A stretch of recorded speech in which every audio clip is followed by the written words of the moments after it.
Good evening. You are listening to Right on Campus, the UW-Eau Claire College Republican podcast.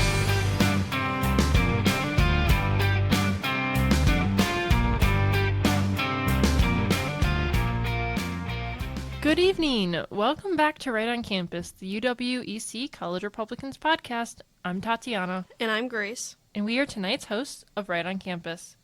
Welcome back to Season 2. Tonight's episode, we will be discussing the importance of the family unit, natural family, nuclear family, whatever you call it. We're going to be talking about why you need both mom and dad in the home. So, just going to kick it off with an overview. There's some places, for example, the University of St. Paul, I saw was talking about this recently in an article. They argue that there's no definition of the American family at all. You cannot define it. It's ever evolving. It's changed with time. No. No. So what is the traditional family unit? Like, what is the American family? Because I think we can get more into this, but I think I would argue that a traditional family unit is definitionally an American family. Yeah, I agree. Or vice versa. But yeah. A traditional family unit, nuclear family, or natural family all mean the same thing. It means that there's a husband and wife and children. Beautiful. Just as God intended it. Exactly. And that's where it comes from, right? Yeah. We look in Genesis and we see God created man, God created woman, and he told them to be fruitful and multiply. Yeah. And so, I think people who maybe aren't Christian or don't believe, as strictly in the Bible may be like, well, why do I have to follow that? But we're going to get into that's biologically backed up too. Yeah. And so this really is the true healthy family, and thus this is the American family. Mm-hmm. People used to marry young, like really young, and they'd stay married until they died. Yeah. Where now in society, I think it's pretty common to know people who either don't get married, get divorced multiple times, or die with, and they were divorced or haven't been married in years or whatever. And so we've seen this shift. So we're going to talk about maybe like what's causing that, where that comes from, and how we fix it. The history collection talked about how in the past, one of the things that prevented divorce was it was very expensive and very hard for a judge to actually grant divorce. You had to go through this whole process, and you still have to go through a legal process now, right? Yeah. But now you just get it signed and moved on with your life, where it used to be you had to prove that you were being harmed by being in your marriage. Yeah. Because marriage is definitionally a covenant for life. Yeah. And you can't just break that covenant. It's kind of like what the Catholic Church does. Like, if you get married in a Catholic Church, you can't just get a divorce. Right. Like, you have to have a reason, whether it be adultery or abuse or something like that, like where it is warranted. So. Exactly, yeah. How have you seen divorce affect our society? It's like, I don't even really know how to explain it, but I don't really believe in, I'm with the Catholic Church in the stance of marriage. So I just think if you really aren't that committed to that person and you say you're going to get married, but you're like, I don't know if this is going to last forever. Right. Don't get married. You're obviously not ready for that. But I also think, there's things that partners need to work through in their relationship. There's always going to be some sort of issue or something like that. But I think it's just become, a social norm when it comes to, in a societal view. I don't like this person anymore. We can't work through our little arguments and stuff like that. So it's okay, must get a divorce. Right. And you hear this, you even hear the idea of people joking about oh yeah, this is my first wife. Yeah. They're like, oh, this is my seventh wife, Yeah. And I'm like, what do you mean your seventh wife? And why are we expecting to get married again? I think that's part of the issue is when you find your person, you should expect to be with that person until one of you dies. Yeah. But instead, people like just assume they're not going to be, and like, oh, this is the stage of life I'm at, and I think they take marriage for granted. Yeah. So, just kind of continuing on, now kind of moving forward into children, and an overview of where we're at with that. There was a 2022 study that found 1 in 4 children from the age 0 to 12 do not have married parents. And contrasting this, just 50 years ago, in 1970s, 83% of children lived with married parents, where now only 71 to 75% live with married parents. So we've seen this drop. And the children living without a father has also increased from 3% of children living without a father to 18% of children live without a father. That's crazy. Yeah. That's wild to me.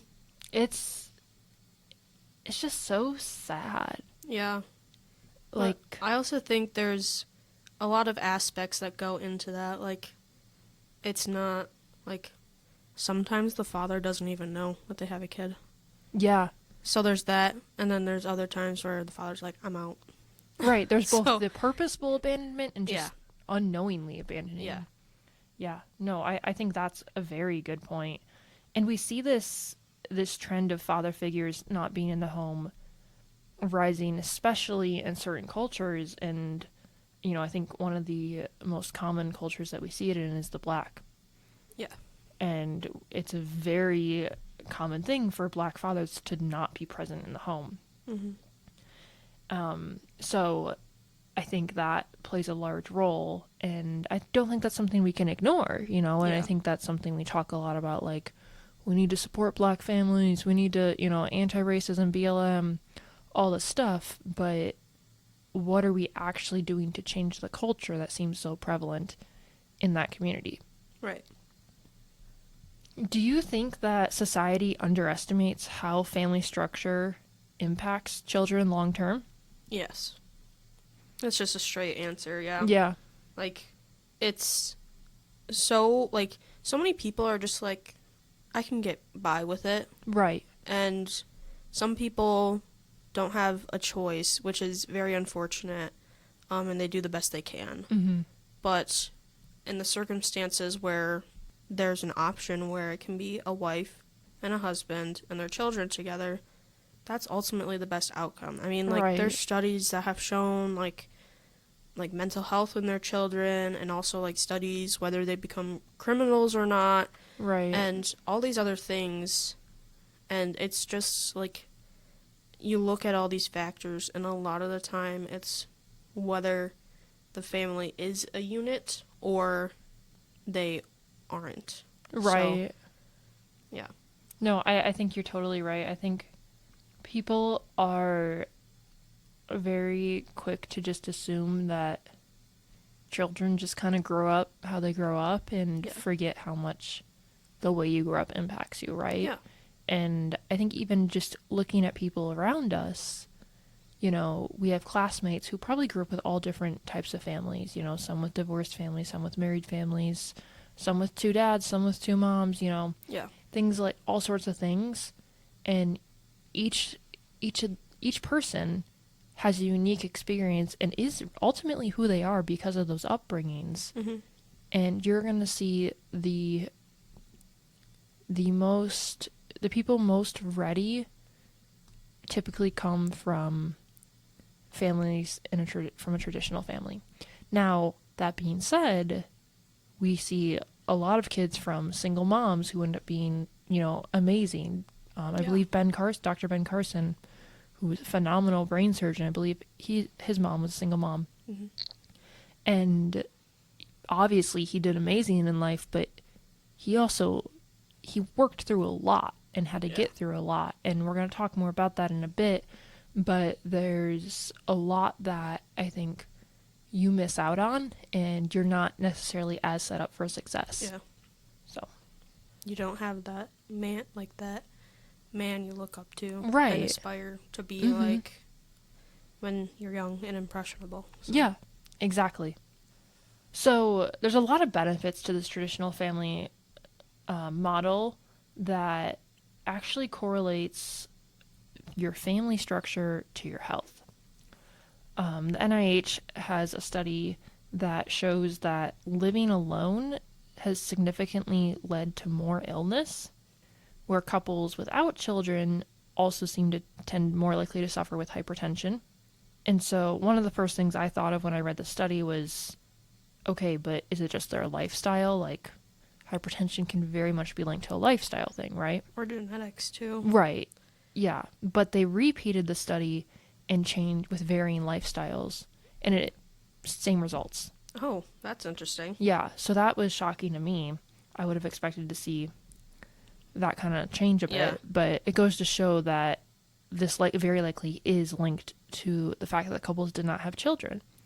And so that's just, I would have never expected that. I expected the first point that living alone could lead to more illness. Yeah. You know, there's a loneliness aspect, but I didn't expect such a firm biological response to not reproducing and being fruitful and multiplying.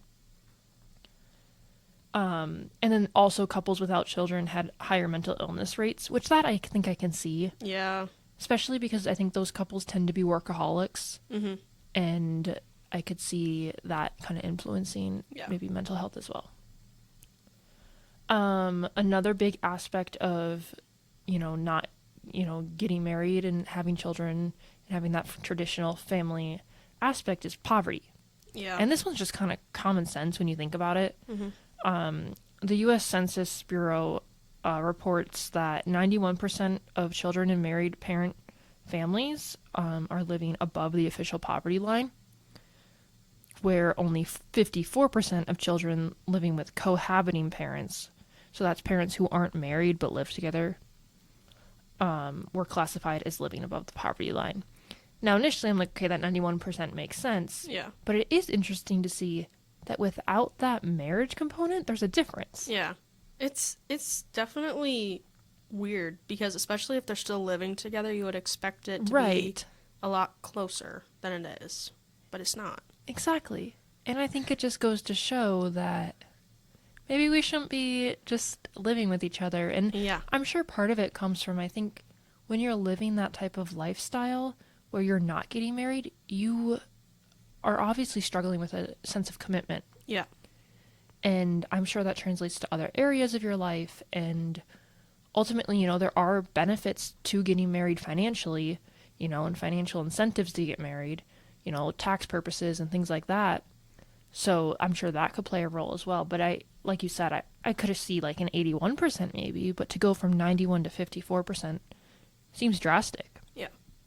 And then this one's makes sense, kind of going along with those benefits. Children with married parents are 2 times as likely to be insured, with 70% being insured by private health insurance, which I think I could see where, you have 2 options for health insurance if you could have married parents. So also, if assuming that parents are married and they both have jobs.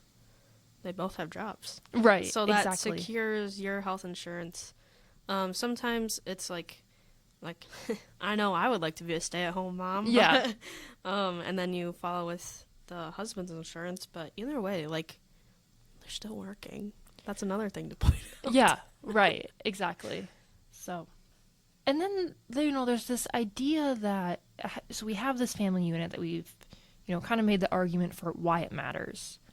Now, looking at America as a whole, America is built on this family unit, and society as a whole is built on this family unit. And a Stanford scholar by the name of William D. Gardner suggested that, quote, "The family is the original and still is the unequaled charitable organization of the world." So I think, his statement here kind of poses the question of, when the family is the foundation of a nation, what happens when that foundation, the family unit, starts to weaken? I mean, it can mean a lot of things. We can see, I feel like we kind of see it in our society now, in our country today. we're not unified anymore. Yeah. Like we were. We're very opposite, very them versus us, or us versus them. And when that happens, that leads to civil wars. Yeah. So, I don't know. I don't know how to fully answer that question, but that's... Yeah. No, I think you're absolutely right. And I think, if this is the building block of our country, then we really need a mom and a dad to step in and help nurture our country back together, right? But how is that supposed to happen if we can't even do that within our own homes? Right. So, and then there's the, people who argue, well, the government can do it for you. And hell no. I think so there's the aspect of a lot of places the government tries to replace families. Yeah. And even here in America, I think there's people who want the government to replace families. That's a bad thing when it's something that Karl Marx is suggesting. Karl Marx said, quote, "The education of all children from the moment that they can get along without a mother's care shall be in state institutions." I don't even have words. Like, what? Like, that's insane. Why are we taking children from their moms? Bruh. Like, yeah. No. Okay, first of all, sorry. As a woman and future mother, you will not be taking my child from me. Hell no. That is my child. It's like, it just makes me want to homeschool my kid more. Yeah. Like, Yeah, no. So he was suggesting this, and essentially saying that replacing the natural family is the first step to socialism. And that, my friends, is why we're not socialists. Yep. Okay, let's actually kind of deep dive into individually the fathers and the mothers. So we talked about the statistic about 1 in 4 children in the U.S. live without a father figure in the home, right? Now, I just want to bring that into perspective and focus on that a little more. If 1 in 4 children in the U.S. live without a father figure in the home, that's enough children to fill New York City 2 times. Holy. That's a lot of kids who are living without a father figure in the home. So, why do you think this has become so normalized in our culture? I mean, I think it's partially to do with we've normalized not having a family unit, or that it's okay to gatekeep from the father. I know somebody, family friend, that they had a one-night stand, and he didn't know that he had a kid until his kid was born. So, but it's definitely just mind-boggling on how normalized, people are like, oh, you can do it. And I get it for people who have to do it, like Erica Kirk. She has to do it now. So it's I think there should be support for people who need to do it. Yeah, absolutely. But it shouldn't be a go-to option. Right. I think, you bring up a really good point when you talk about hookup culture. Yeah. And one-night stands and all that type of stuff. And I think people, we see it with the abortion argument. People don't think they have to suffer the consequence of their actions. Yeah. And I think we talked about this a little bit in the last podcast as well. When you do something, there's a consequence for your actions. Yeah. And, if you are with, if you're a woman and you're with a man and you spend a night with him and you don't know who he is, you've just risked your child never meeting their father. Yeah. And that's not something that should be normalized, and that's something you should think twice of before you get in bed with him.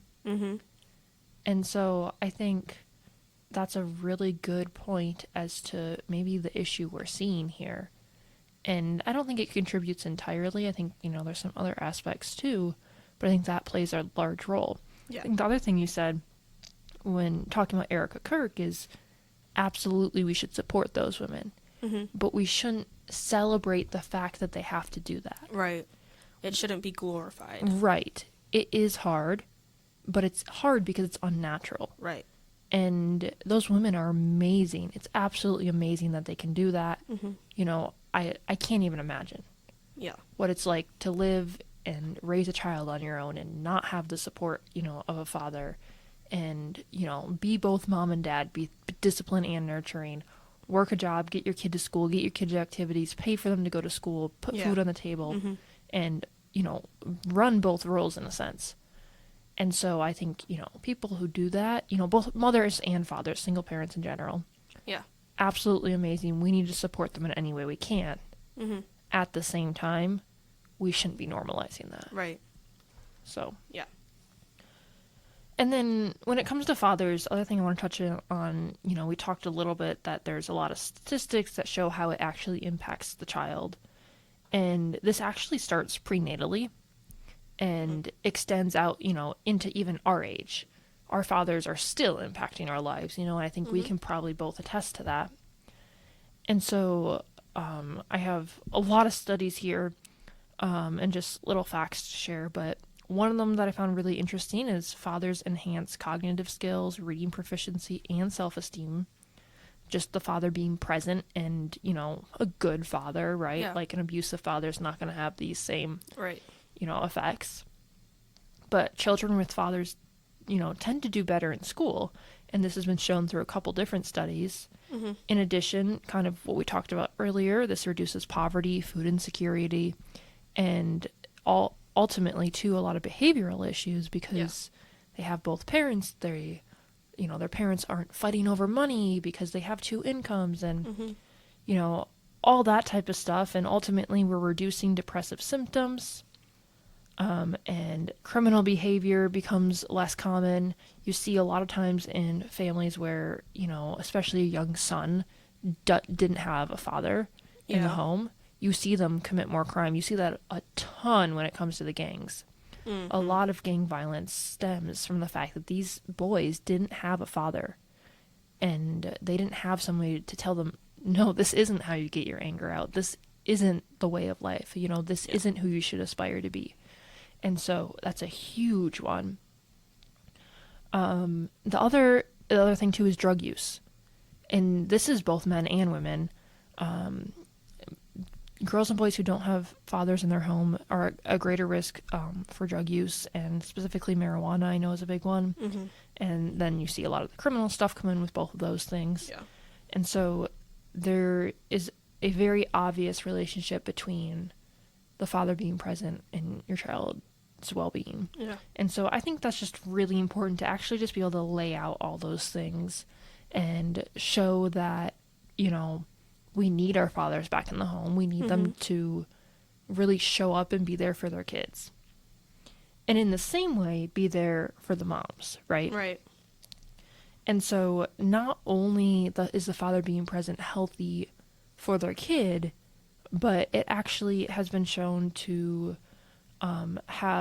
be associated with maternal depressive symptoms.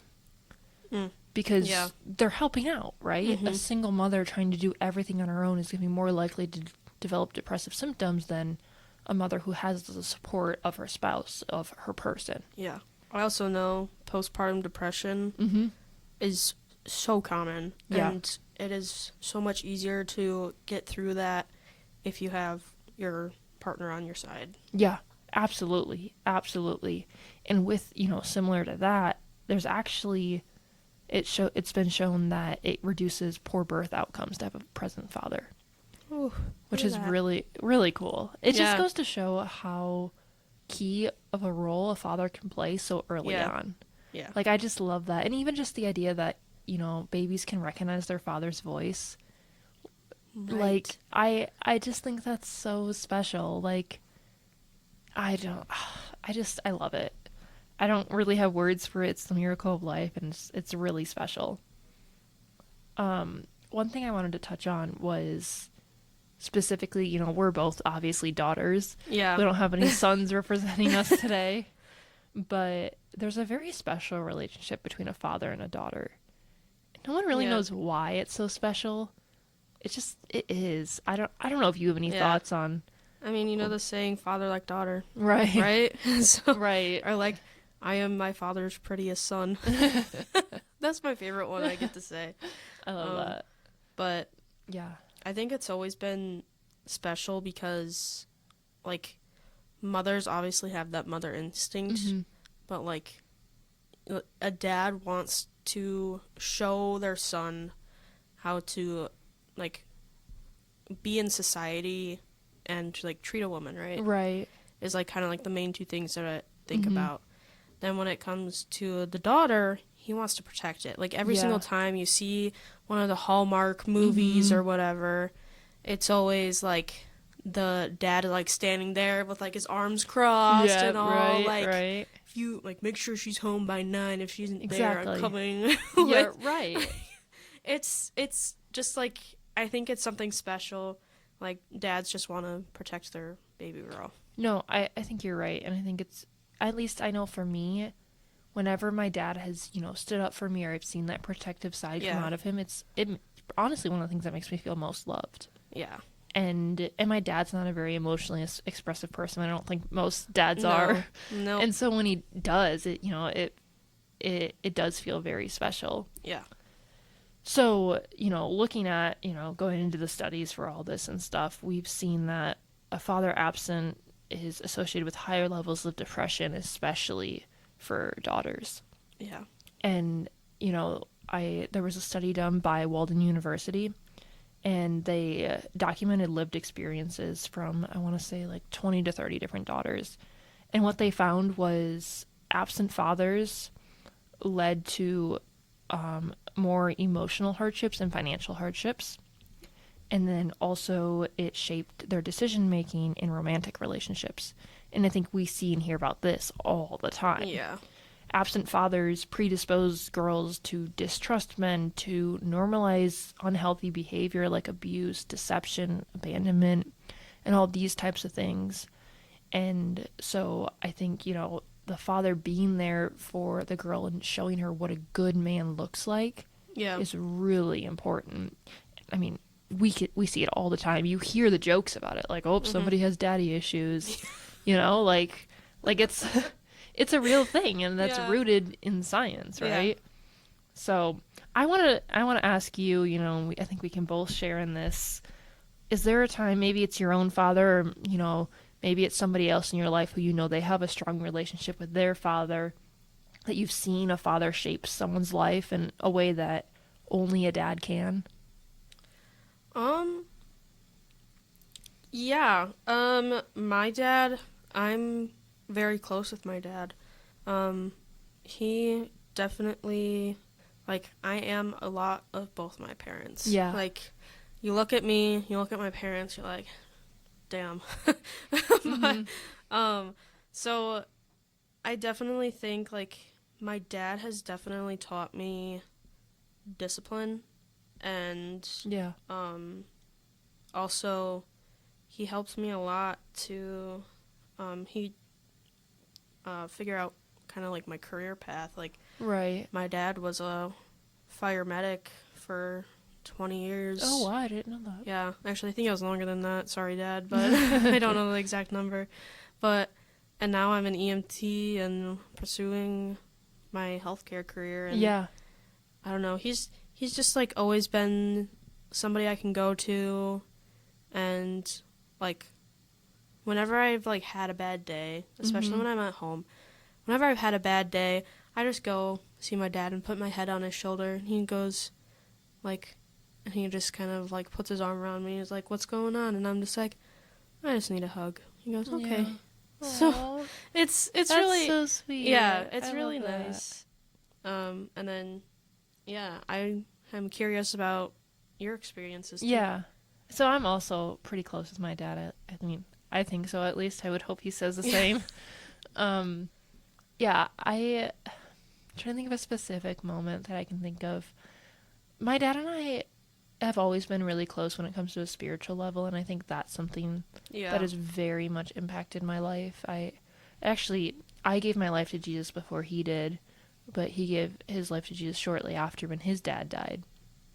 And it was during COVID, and I remember watching him transform, like totally transformed me. Yeah. And we would do Sunday morning Bible studies together at our church, and just there was something so special about being able to talk with my dad about the word and dive so deep into it, and something that both excited us.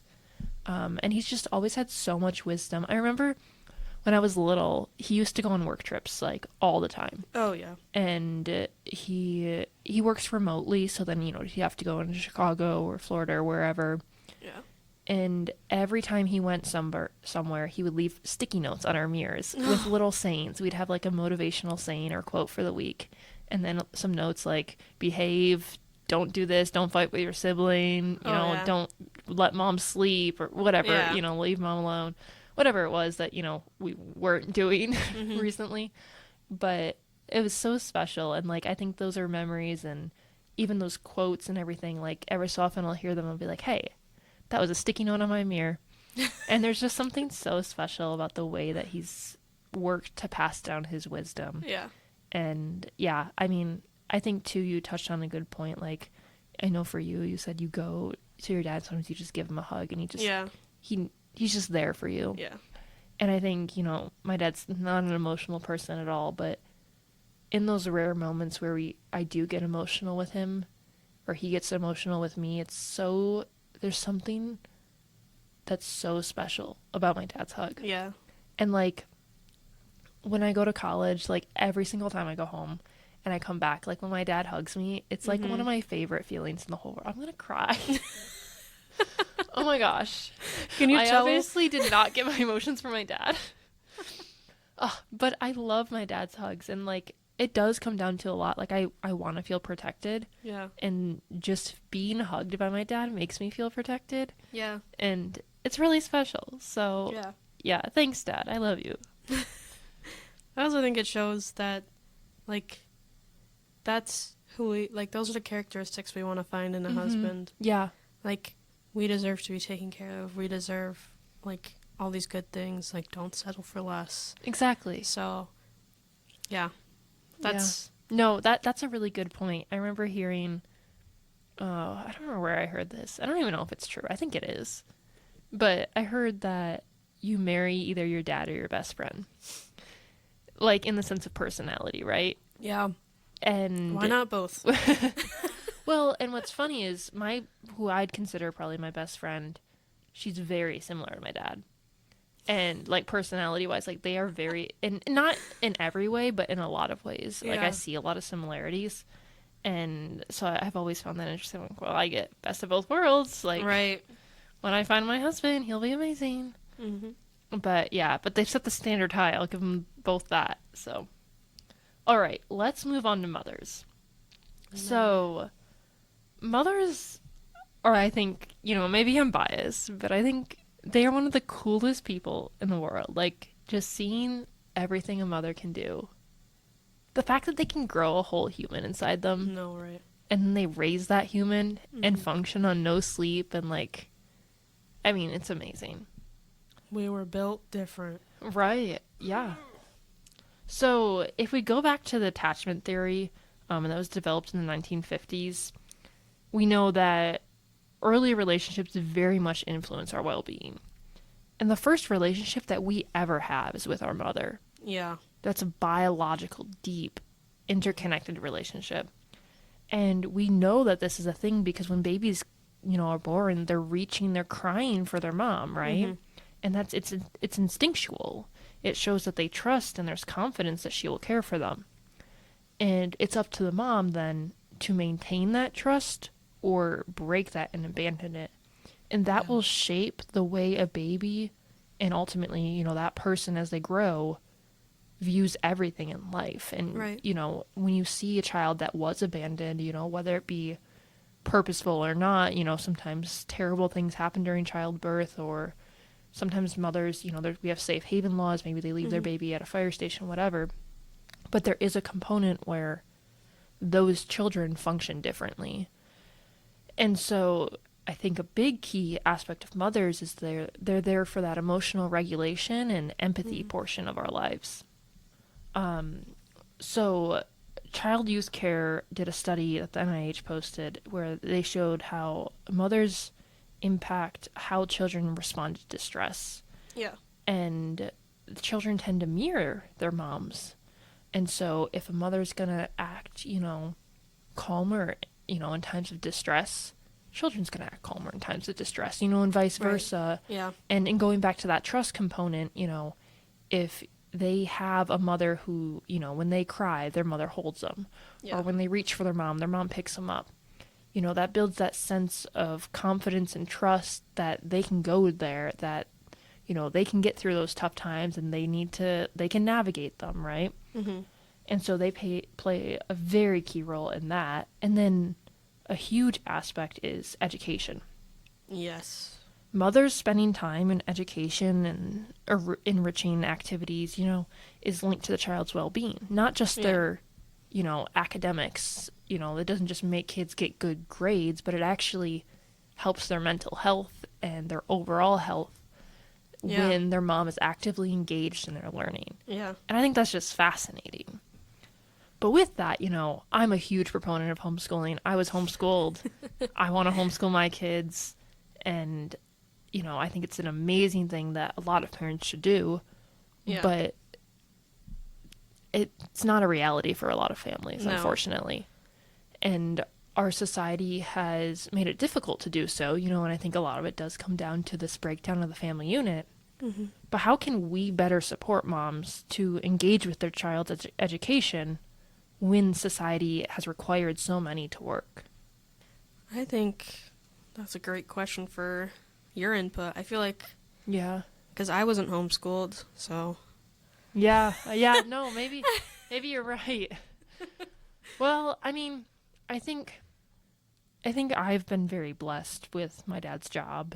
And, and I will say, too, like, I didn't grow up rich or anything. Like, I come from your typical middle-class family, and my family's had to make sacrifices for my education. Mm-hmm. And, I think my mom would do that 1,000 times over. Like, that's one of her greatest strengths, that, this is what she sees as her purpose in life, and I think is a lot of women's purpose in life. I think it's one of the most admirable qualities about women is just their selflessness to lay down their own careers and lives. Mm-hmm.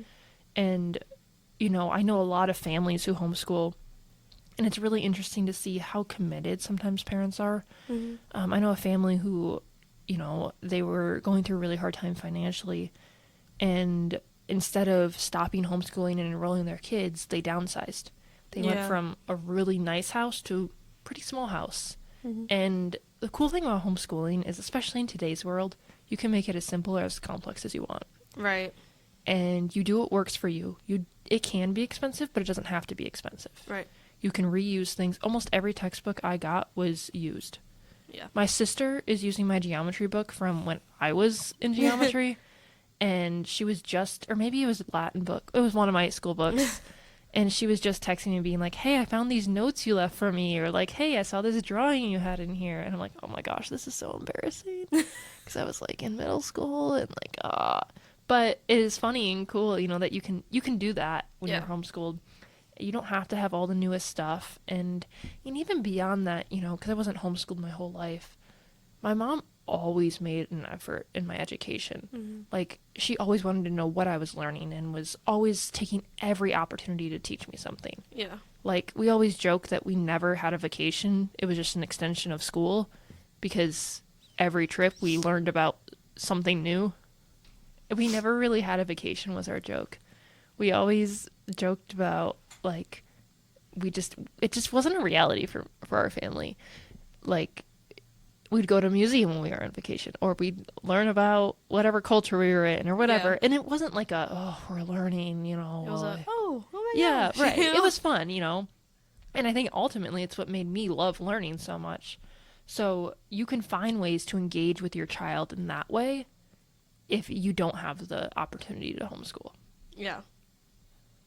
Another thing that I think is really common, and I want to know your input by this. I don't know if you've seen more of this being a little younger than me or not, but we're starting to see social media replace moms in a sense.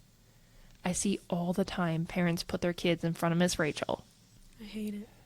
Like what's going to happen to our emotional nurturing when we let somebody on a screen watch our kid, essentially?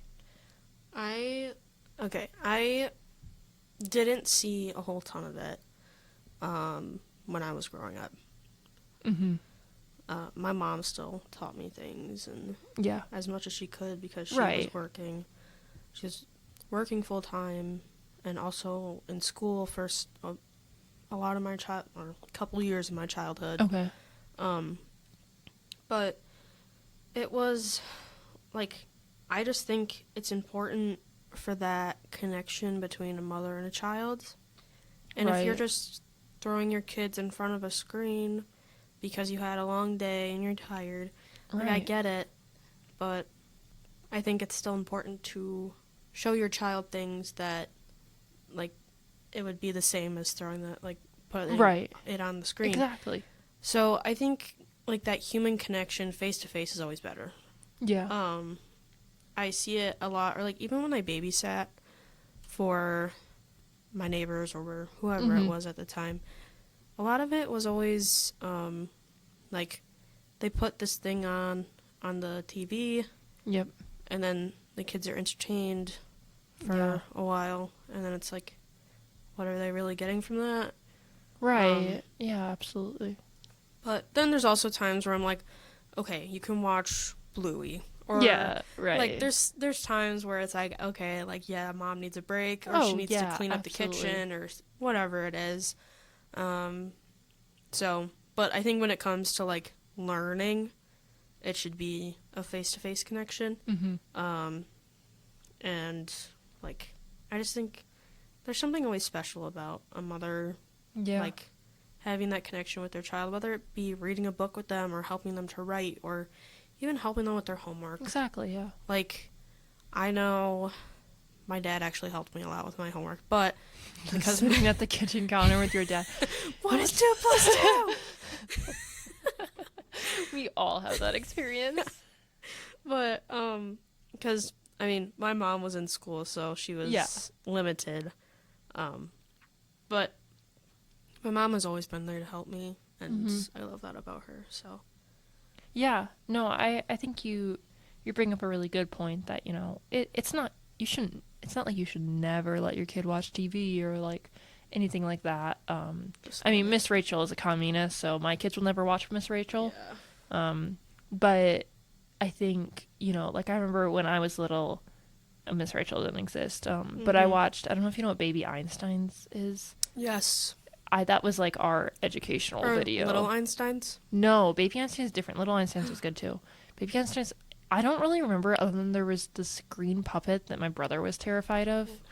I'm gonna look this up. And it was like, it was something to do with like Mozart, and like, I don't really remember, not gonna lie. I just remember I watched it all the time because my brother was obsessed with it. So there was this green puppet in Baby Einstein's that my brother, I was like 2, but my parents told my brother that he lived in this one house, and my brother like refused to like do anything near that house. It was really funny. But anyways, that was like my learning show when I was little, and all the, you know, Nickelodeon shows, Dora, all that stuff. I was an adamant Dora the Explorer. Oh my gosh, me too. I had a Dora birthday one time. It was good. Yeah. Love that. I wish I could have had one. Yeah, I was just living the life. My mom even like made me she took a whole cake decorating class and made me like a Dora cake. Yeah, she also made me a dinosaur cake once. She was the mom. Anyways, but I think one thing that my mom did really well is she always engaged with whatever we were watching. Like if I was learning something on TV, she would, you know, try and take it a step further. Yeah. Drove me insane sometimes. And that's also... But like, you're a kid. Yeah. And so she was also playing the role of teacher. Right. So... Exactly. Like, literally. Yeah, no, she was my teacher. Yeah. There's also been some really cool studies with rats, and then also, you know, clinical studies as well. showing that maternal support has a positive effect on the hippocampus growth and can cause the production of brain cells and, as we mentioned before, helps with the ability to deal with stress via the amygdala. So it's really cool to see that biological component. And those that don't know, the hippocampus and amygdala are both key parts in your brain. Yeah. Amygdala helps a lot with like emotion regulation. Hippocampus is best known for memory. I'm trying to think what else. Memory is the main one I can think of. But very key portions of your brain. Yeah. And so it's cool to see that biological component. Maybe it's just because I'm a science nerd, but... and then there's also been some studies that show children with maternal support do better in school and are more emotionally mature, which is kind of what we've been saying, just summarized. So I have the same question that I did for the father. In what way have you seen, maybe your own mom in your life shape you in a way that only a mother can? So I also have a very close relationship with my mother. I mean, I go to her especially for like emotional things because I've struggled with like anxiety and depression since I've been in like middle school, honestly. So a lot of the time, like, she is my go-to, and I've learned so many things from her, and especially as a daughter, like, I've seen how strong she is. I've seen how, like, even after a long day, she still comes home and she makes dinner.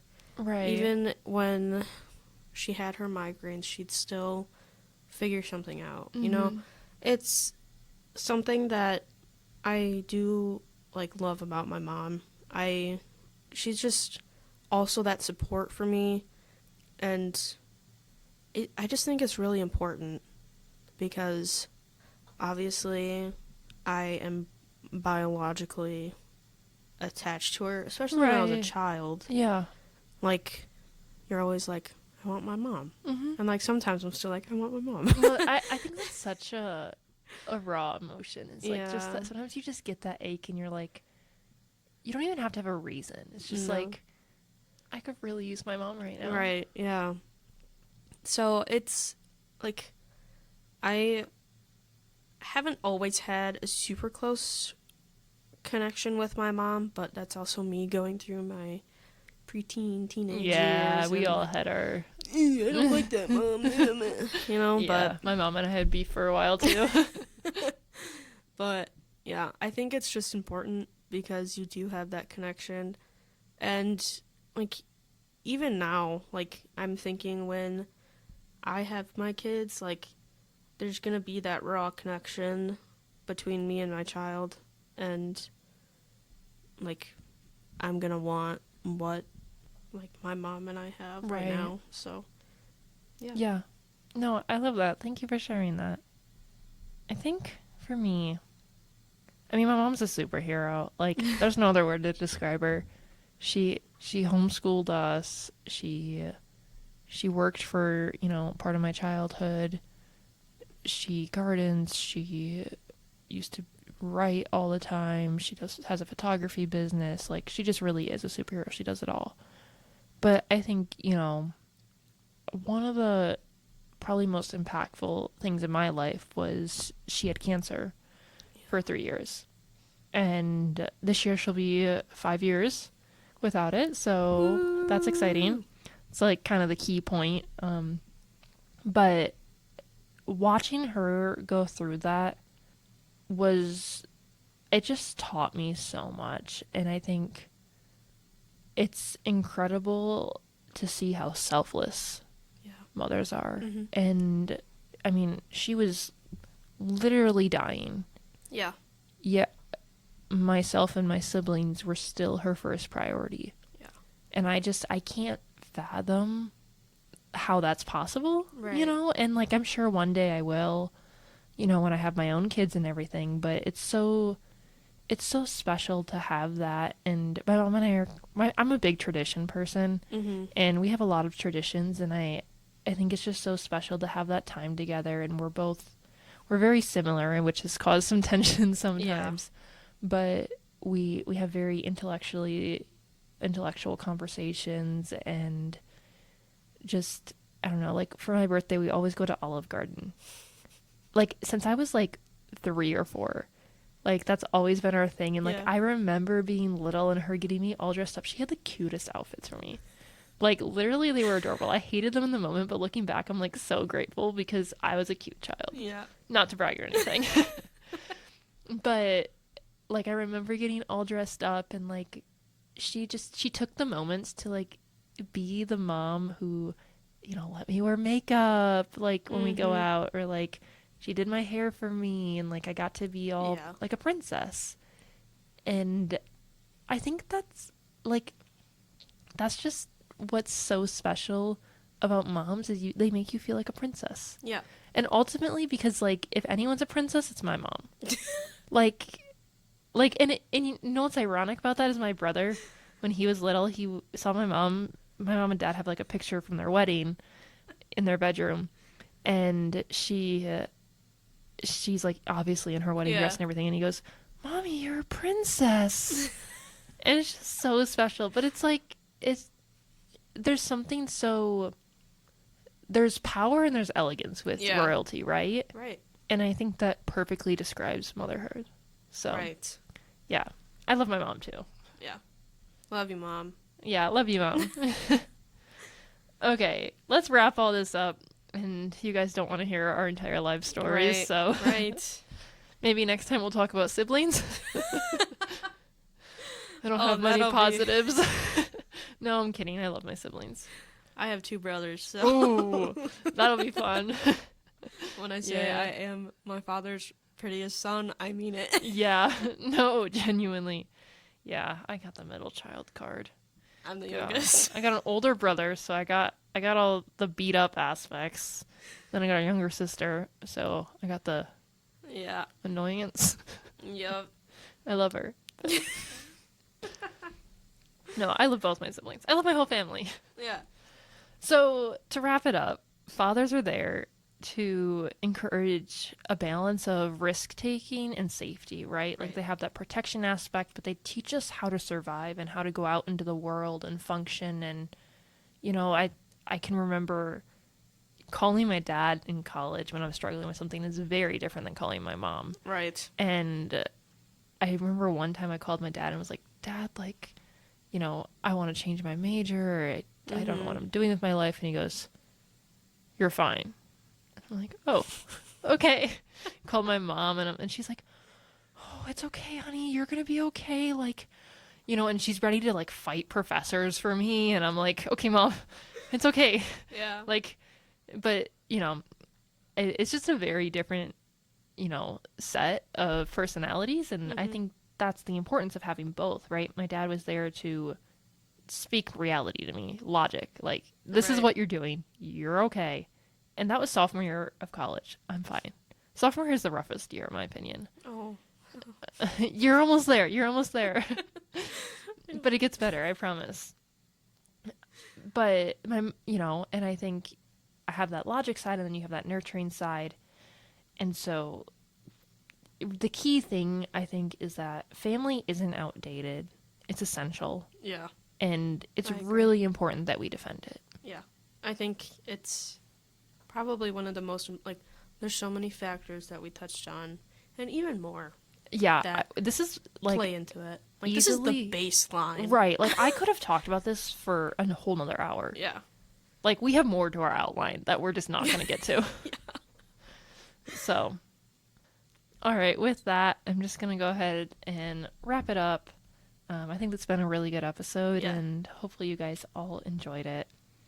And be on the lookout for more life. I think just life navigation podcast episodes, because I think that's something we've really been enjoyed doing, and I think hopefully they're more entertaining for you guys as well. But yeah, and that's kind of like the theme for our semester, right? Is we're trying to show what conservatives really are. Right, back to the basics. Back to the basics.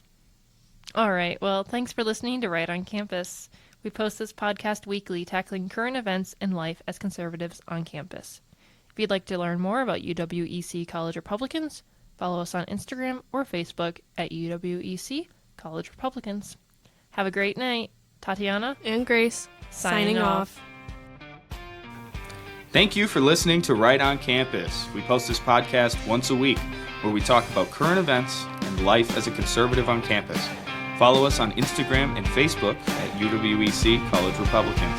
Have a great night and see you next time.